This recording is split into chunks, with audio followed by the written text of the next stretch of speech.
Are you ready for a magical story? Well, come on in.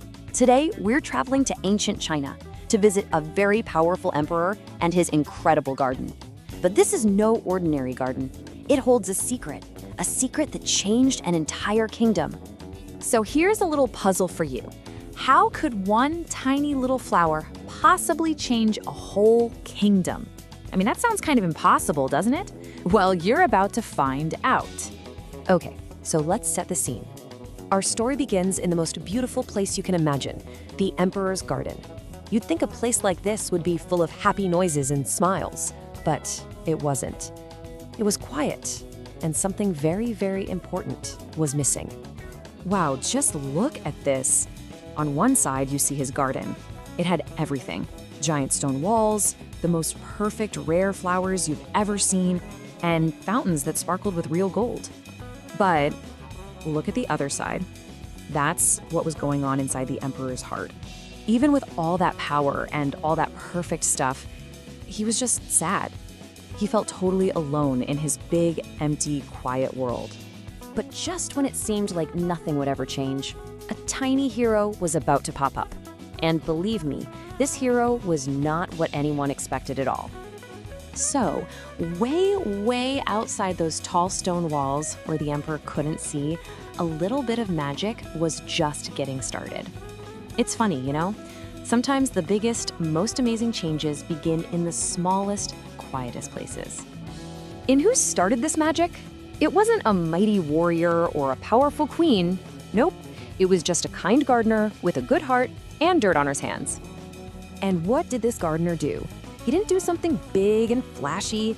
He just quietly knelt down and planted one single, plain little seed in the ground. It was like a little secret just between him and the earth. Now, here comes the really important part. The gardener didn't forget about the seed. He didn't try to rush it. He came back every single day. He gave it a little water, a little sunshine, and a whole lot of patience and care. And all of that quiet, patient work was about to pay off in a huge way. Because back inside his palace, the emperor was about to see something that would make his lonely heart do a little flip-flop. And then it happened. After a few weeks, that tiny little seed pushed its way up through the dirt and bloomed. It wasn't a super fancy or rare flower.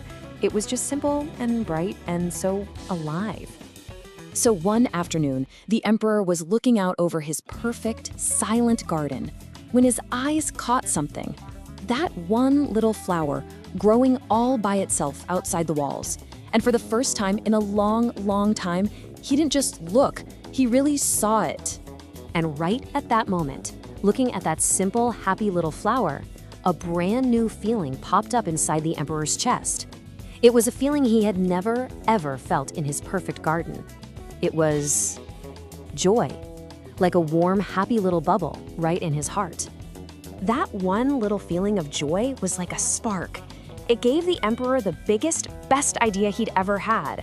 He finally knew what was missing, and he was about to make a huge change. It was like a light bulb went on in his head. Ding! He looked at all his perfect things and realized it's not about having perfect stuff. His garden was missing people. It was missing kindness and patience. It was missing love.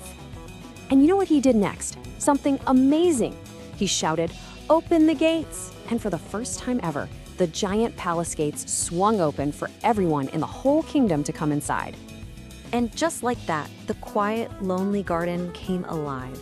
Suddenly, there were happy giggles everywhere. People were planting their own flowers, side by side. The whole place was filled with wonder, and everyone was sharing the beauty together.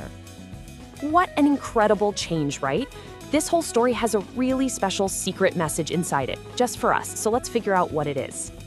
Here it is. The big lesson is that real beauty isn't about having perfect, fancy things.